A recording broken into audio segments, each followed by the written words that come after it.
Alabama and LSU get set to do battle Saturday night in Tuscaloosa. We are here previewing, predicting, and breaking down this game between the Crimson Tide and the Tigers. Hello, everyone. I'm Chris Phillips. He's Cole Thompson. We appreciate each and every single one of you tuning in. Guys, as always, make sure you hit that like and subscribe button on YouTube. We are inching ever so close to 30,000 subscribers. We can't do it without your love and support. Also, make sure you check out our friends over at FanDuel because, as always, we are brought to you by our friends at FanDuel, FanDuel.com/SECU to join today and get started with $250 in bonus bets when you win your first $5 bet. Once again, that's FanDuel.com/SECU to get in on the action today.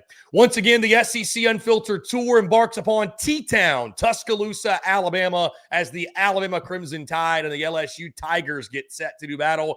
It's a little bit of a different look for the game this year. The Crimson Tide certainly on a warpath to Atlanta and the college football playoff.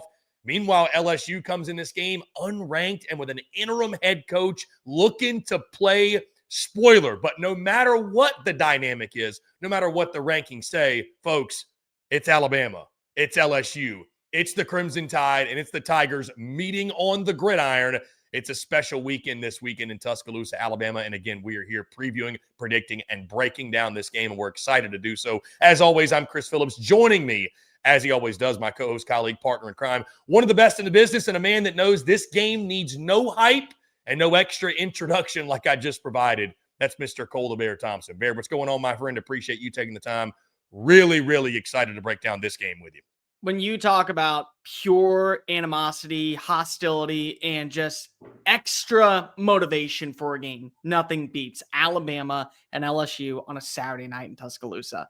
Nothing comes close to what an atmosphere built between two fan bases that not only demand excellence, but also expect to win this game 90% of the time. Even though 90% of the time, one of you has to lose this game, it always lives up to expectations. And the bottom line is that they're going to see this year a new version of LSU kind of take the field. A week off to prepare, a week off with Frank Wilson at the helm, a week off without Joe Sloan as the offensive coordinator. I'll tell you what, Alabama fans, you can feel confident, and well, you should. But this is one of those games where you look back and say, LSU, there's a reason why we view them as a legit threat to go to the college football playoff. I think it's going to show up on Saturday night. This is one of those games where you could argue, I think Bama fans might be a little bit more nervous now that Brian Kelly is out of the picture. I would be very, very much on edge for this game. It's kind of like what we talked about, and we'll get more in detail with it in a second, but it's kind of like we talked about with the Florida-Georgia game, where it's just good, bad, or indifferent.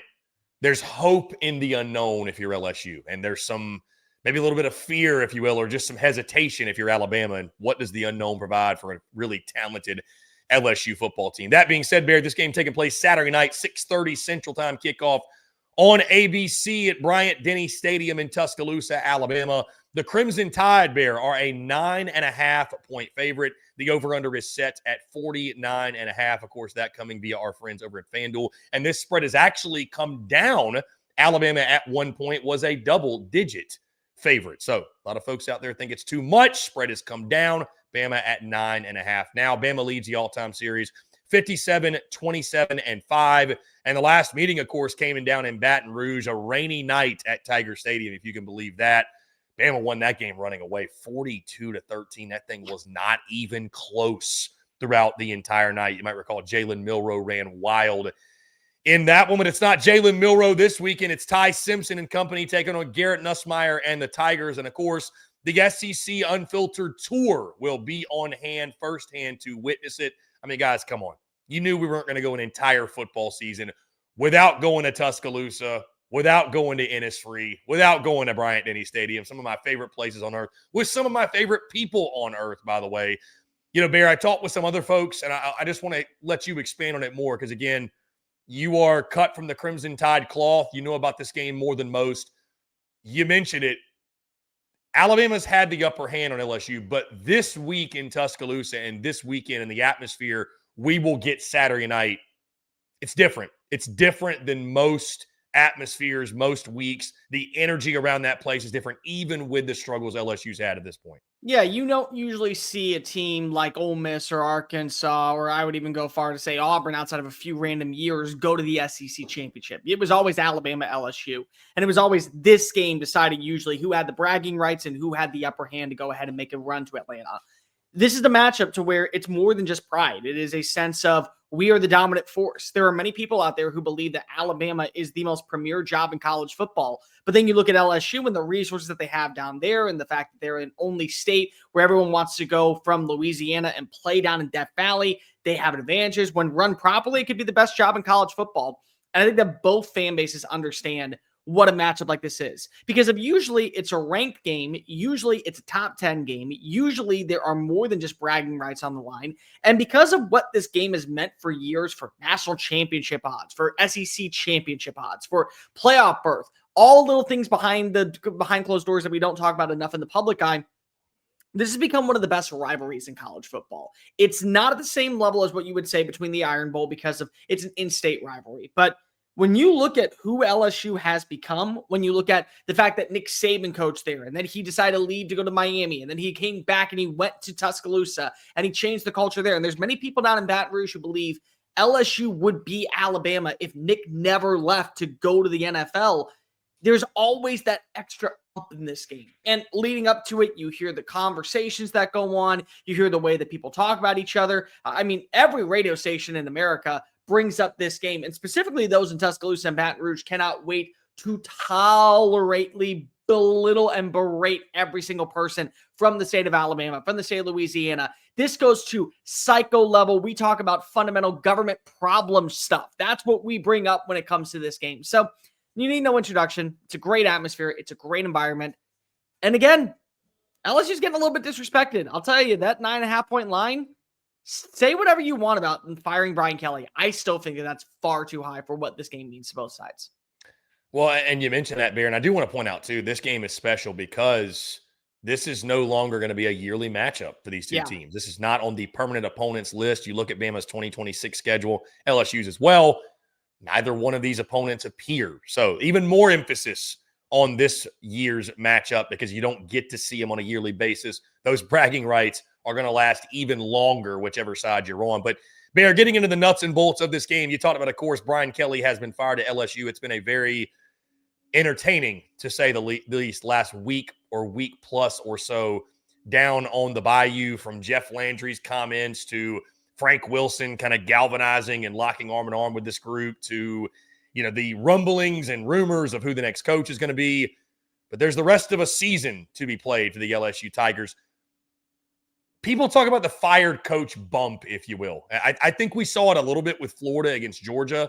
You know, Billy Napier gets out of the picture. You're reminded this is still a really talented roster. Like, this is still a roster full of really good players. And, you know, we credited Florida and gave them credit. I say all that to say LSU's the same way. Like, it's not like, I understand BK's out of the picture, Joe Sloan's out of the picture. LSU might be more dangerous and better because of that. I mean, there's a lot of folks out there, I think, that could argue, and we could argue, Bear, they were holding them back. Like, it didn't make any sense how bad LSU had been to this point. Now we get to see it firsthand. Again, there's hope in the unknown, and that's something that might concern you, especially, I think, it's on the defensive side. I think LSU defensively is going to be probably what they've been all season.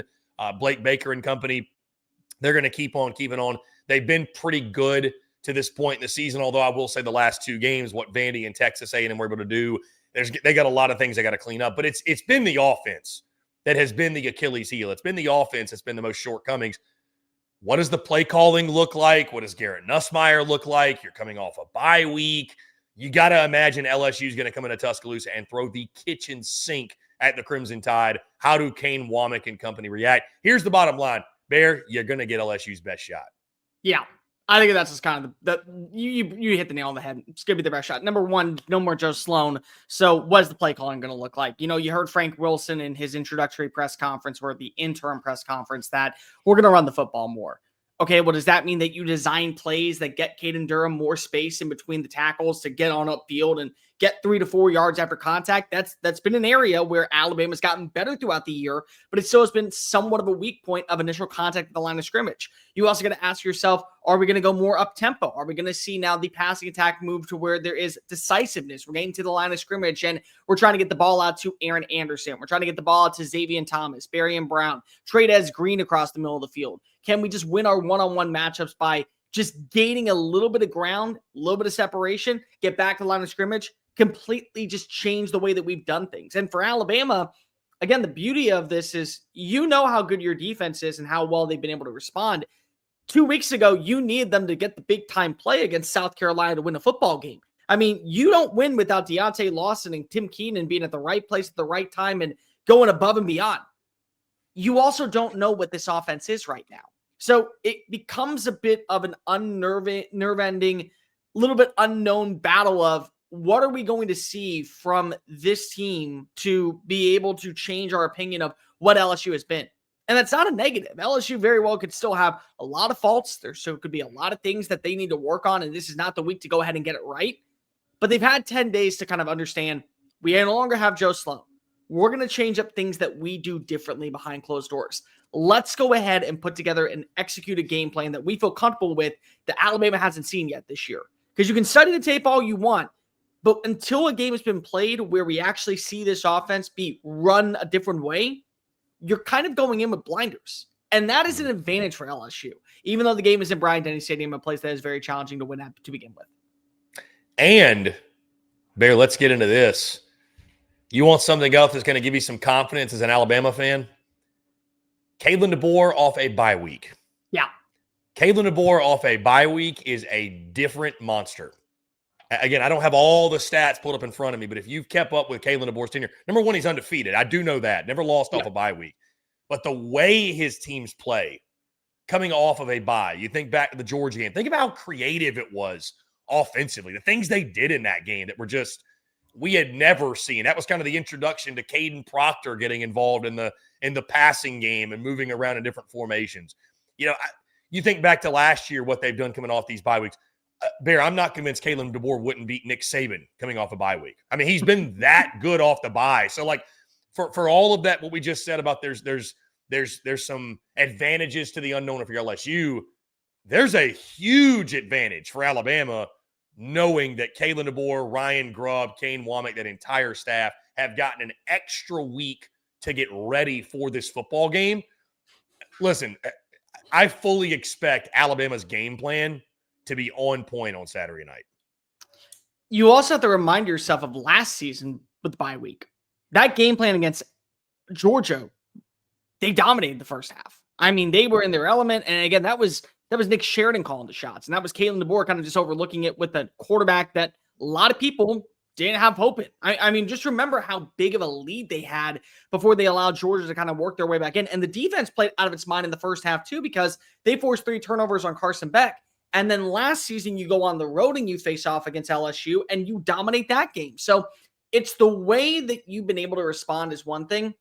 My question is, we look back at that Georgia game after a bye week. You jumped out to an early lead. You found yourself in a position where you were about ready to coast. And I understand that it's Georgia, and there's always going to be that factor of best second half adjustment team in college football, and they truly are at this point. Every single week, it just feels like Kirby Smart has his team looking completely different than what they did in the final for 30 minutes. Like that just is always it. But from a talent perspective standpoint, from a roster composite standpoint, LSU is still top 10. And so LSU, you got to ask yourself, what did they make those second half adjustments? And then this becomes like Alabama or Georgia last season, where you allow them to get a touchdown and then you get a 3 and out, and then you allow them to work their way back in. They still could do it. I mean, I'm not saying that I feel completely confident. And the big question is, what's going to be the status of Whit Weeks for this game? He didn't play the last 2 games.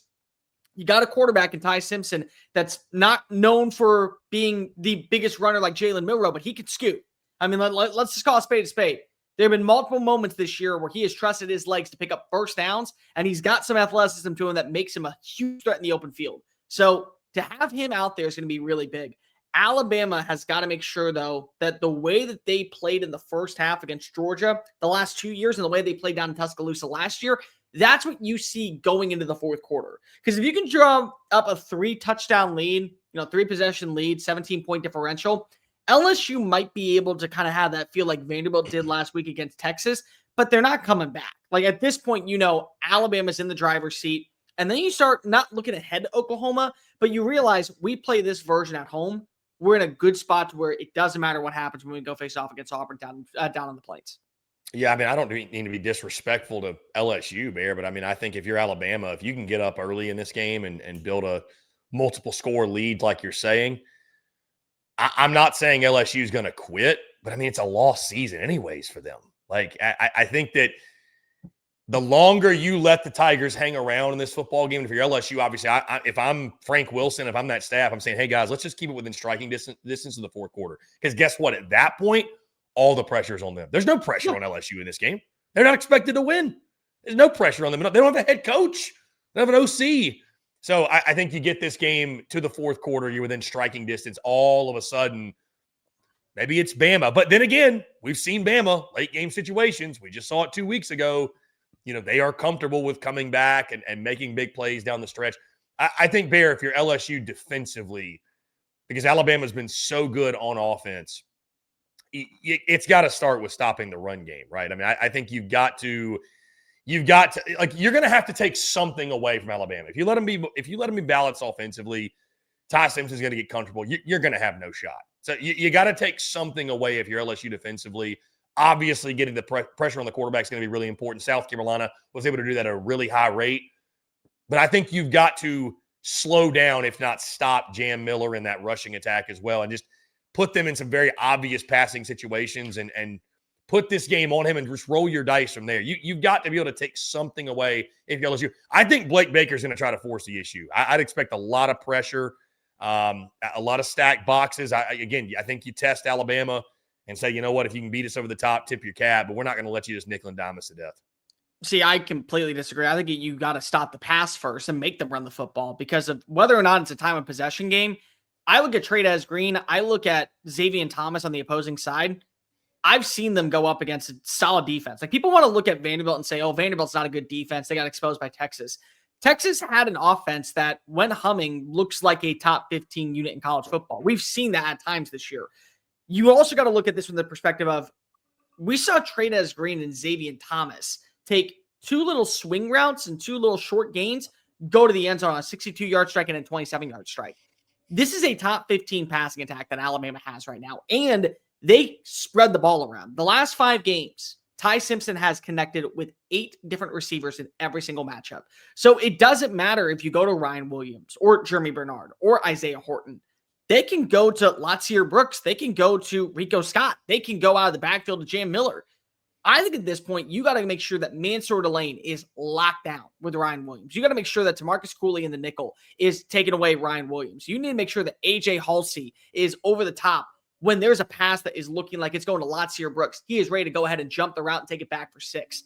I think that this is a game to where you have got to make sure that Alabama feels so much pressure on throwing the football with those blitzes, with stack in the box, with maybe a Harold Perkins kind of covering a Jam Miller out of the backfield to where it's a gain of 1. That they're saying, hey, listen, Caden Proctor, work up field, get to number 7, create that running lane for Jam Miller to get those extra 8 or 9 yards. Let Daniel Hill be able to get yards after contact. Let us go ahead and live in first down situations to where they get so frustrated on, now we're beating them on the ground, we got to throw it over the top. And they're going to start pressuring us by doing more blitzes, and we're going to take those short gains and be able to turn up field the way that LSU does. Because I look at LSU and I say, if you just win your one-on-one battles quickly, you have matchup differentials that maybe are going to end up benefiting you. And again, Alabama's a top 5 secondary in college football. They are elite when they want to be. Nobody's going to take that away from them. And they have shown that time and time again.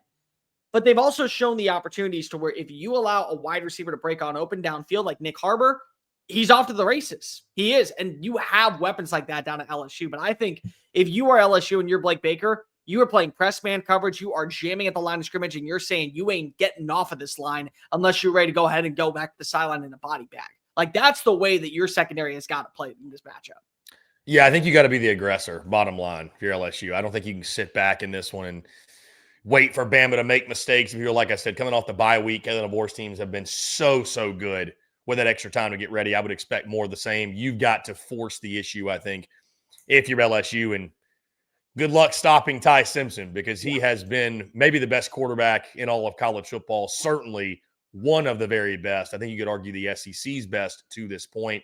Again, he will come off the bye looking to keep the good times rolling. And, hey, bigger picture, big game, obviously, for the race to Atlanta, what the college football playoff means. Obviously, in a vacuum, you're not really thinking about that a ton, but a game like this will go a long way in determining who's in the SEC championship, what the seeding looks like. We're getting to a place now. Obviously, Bear, we're speaking on Tuesday. The first rankings coming out. The seeding is going to be a big topic of conversation. Again, you're not really thinking about that, but this game's going to go a long way in dictating what that looks like. You get to exhale, because if I think that Oklahoma showed you enough in that matchup against Tennessee to where they are going to come in knowing that their season's still alive, they're going to try to do whatever they can to pull off the upset. With a win like this, you exhale, because if at this point, all we got to do is make sure that we don't fumble the bag in one of our next 2 Power 4 games. We do that, we're in the playoff. We may end up being a top seed in the playoff because we would have 1 conference loss, which means we could go to Atlanta still and win the SEC title. So, you look at this standpoint, it's just a sigh of relief if you are Alabama to know we're not going to be in win now mode to go up against 2 teams that maybe have an offense that can derail us just a little bit. I think from LSU standpoint, you have nothing to lose. What more would be better than to make sure that Alabama is basically shitting bricks the rest of the season, knowing that if they drop a game, all bets are off? Because we saw last season, Alabama had 2 signature wins, but they were 9-3 and they were left out of the college football playoff. Don't you want to be a reason why Alabama has to sweat bullets when they face off against Oklahoma, when they go down to face off against a Tigerless-led, no more Hugh Freeze Auburn team with nothing to lose? Like, don't you want to have that sense of pride? And again, there's a sense of pride just in general to beat Alabama. You're LSU, damn it. I don't care what anybody says about, oh, we got rid of Brian Kelly, or, oh, we have nothing to look. Guys, you're still LSU. You're still a prideful program. This is still a game that you think every single year, not only should you win, you should downright embarrass the Crimson Tide, because that's the way they talk about you. That's the way that they handle business and practice every single Thursday. Do the same thing. I don't really care if you think that, 8-4 is, a lost season. Don't make it 8-4 then. Prove people wrong. Just have a sense that this is a new version of LSU, and a one that, by the way, the next head coach that comes on in is excited to be here because he sees a future with this organization. Bear, it's going to be a fun night when the Crimson Tide and Tigers do battle under the lights at Bryant-Denny Stadium. That being said, Bear, let's lock in some picks. Let's lock in some predictions. Would you like the honors, or you want me to start? Yeah, I'll go first. At the start of the season, I picked this to be Alabama's only loss. If you guys remember, I picked this to be the game to where I thought Garrett Nussmeier was going to show on up and show on out. He was going to prove to everybody that LSU was built different and the Tigers were going to march on in. Because I said this, Alabama and LSU, when they play against each other, when LSU is a national title threat, they beat Alabama in Bryant-Denny Stadium. They did it in 2009 when they lost. They did it when they won in 2019. I thought this year they were going to be able to do it because I thought they could be a national title threat. That's not the case. They are not a national title threat, but there is still pride to be had in a matchup like this. Alabama, you're coming off of a bye week, but you're also coming off of a performance that very much was underwhelming, in my opinion. You got very much a couple of big-time plays to go your way, and you responded. Great execution from Ryan Grubb in the red zone to be able to find 2 touchdowns. You take a win and you walk out of Williams-Brice Stadium and you call it a win. You just call that, regardless of however it happened, you got to win. I understand that you're wearing the black hoodie. Okay, and the board, I don't really care about the black hoodie. I care about how you respond, knowing that this month is make or break time. You're so close to the playoff, and you have to be able to leave no doubt that you're a team that people need to fear when they face off against you in December. LSU, I think, is going to come out swinging. I think LSU is going to have a game plan that absolutely differs from everything that we have seen this year. I think that it's going to put Alabama on skates early on. Do not be shocked if LSU is even leading at halftime. I could see a scenario with that, because from a composite standpoint, LSU is still a talented team. LSU still is good enough on paper to hang with anybody in the SEC. Games are not won on paper, though, and that's the difference in this matchup. Alabama has the profile to be able to go toe-to-toe with anybody in college football. Alabama has the quarterback that you trust more right now. Alabama has an offensive play caller that has gotten in his bag of tricks, and he still has a slew of other things that he is designing in his mad scientist lab that he's probably going to unveil on Saturday night. It's going to happen. And even though I feel like this is going to be a matchup that goes down into the fourth quarter, Alabama finds a way to win. Alabama finds a way to pull away. Though I said this at the beginning, I think it's disrespectful, that 9.5 point line to LSU, especially from what their roster is. And one of my best bets this week is LSU covering that plus 9.5. I'll take Alabama to win. I'll take LSU to cover. I think we're going to see a final score of 31-23. This ends up being a very, very good game. Alabama, give me a Jay Miller late touchdown to go ahead and seal the deal. Bear, first things first, I'll say this selfishly again, really excited to get back down to Tuscaloosa. So many great folks who have embraced us and wrapped their arms around us and show us love at every single turn, especially when we come to town. Couldn't be more excited to get down to T-Town. Again, Bryant-Denny Stadium, Innisfree, everything in between, Gillettes, you name it, all the memorable stops. Cannot wait to see so many familiar faces. Got some buddies here in Nashville that we're going down there with. That's big Crimson Tide folks that, again, really, really pumped for the weekend ahead. So I just wanted to get that out there. When it comes to this game, Cole, I'll say this. The fired coach bump is a real thing. Yep. I fully expect LSU to come out, nothing to lose, hair on fire. I think Frank Wilson's going to do a really, really good job of rallying the troops, having this team ready to play, having this team ready to go out there and battle for LSU, for the name on the front of the jersey. And I think you're going to see a really spirited effort from LSU in this game. But it's Kalen DeBoer off a bye week. Kalen DeBoer off a bye week is a different animal. Kalen DeBoer off a bye week could beat Nick Saban. Kalen DeBoer off a bye week is going to beat Frank Wilson. I think the game plan is going to be excellent. I actually think, and I know you probably agree, Bear, many others too, it's always great when you can learn lessons from victories, right? Most of the time we have to suffer losses to learn lessons. When you can take lessons from victories as a coach and in any walk of life, you love that, right? You're grateful for that. Alabama escaped by the hair of their chinny chin chin in Columbia, South Carolina. I think they took some lessons from that. The bye week couldn't have come at a better time for them after 5 straight conference games, 4 of those coming against ranked opponents, then walking into a hostile environment that was Willie B. I think you're going to see a fresh, re-energized, rejuvenated Alabama team excited to get out there in front of their home crowd for a night game at Bryant-Denny Stadium. I agree with you. I actually think LSU covers in this game. It isn't one of my best bets, but if I had to go one way or the other, I'd go LSU to cover, but I am going Alabama to win. Once again, I'm a believer in Ty Simpson. I've been riding Ty Simpson all season. Ty Simpson for Heisman, one of my bets before the season. I think he comes out, he shows out this weekend, has a big afternoon. I think LSU would get a really spirited effort, but it's Alabama in the end at Bryant-Denny that gets the win. Give me Crimson Tide 34, LSU 27. I love the over 49.5, and I love Alabama to take care of their business on their home field this weekend. LSU will play with a ton of pride on Saturday night, but it's not going to be enough in the end. Alabama's going a different direction this season. All eyes set on Atlanta, the college football playoff, and maybe winning a national championship year 2 under Kalen DeBoer. So give me Crimson Tide to get the job done against the Tigers in the final yearly matchup of these two teams. So yeah, Alabama does not lose at home to LSU unless it is a national title year, and there is no national title coming down to Baton Rouge with Frank Wilson now at the helm. Sorry, that's just kind of the case. Yeah, I think that's pretty well established at this point. Guys, we'd love to hear from you. That's going to do it all for us. How do you feel this game is going to go on Saturday night? You taking Alabama? You taking LSU? Who comes out on top at Bryant-Denny Stadium? Guys, once again, that's going to do all for us. We appreciate each and every single one of you tuning in. Before we get out of here, make sure you check out our friends over at FanDuel, because as always, we are brought to you by our friends at FanDuel. FanDuel's got an offer you don't want to miss this NFL season. New customers can bet just $5 and get $300 in bonus bets if you win. That's right. Pick a bet $5. If it wins, you'll unlock $300 in bonus bets to use all across the app. You can build parlays, bet player props, ride the live lines. Whatever your style, FanDuel's got you covered. The NFL season's here. College football's in full swing. College basketball season is officially underway. NHL, NBA, you name it. The only question is, are you ready to play? Visit FanDuel.com/SECU to download the FanDuel app today and get started. Once again, FanDuel.com/SECU to get in on the action today. Once again, guys, it's going to do it for us. We appreciate each and every single one of you tuning in. As always, make sure you hit that like and subscribe button on YouTube. Check us out wherever you get your podcasts, all across your favorite social media platforms, as well as our website, secunfiltered.com. For Cole the Bear Thompson, I'm Chris Phillips. We're signing off. Appreciate each and every single one of you tuning in. Have a great rest of your day, and we'll see you all this weekend in Tuscaloosa.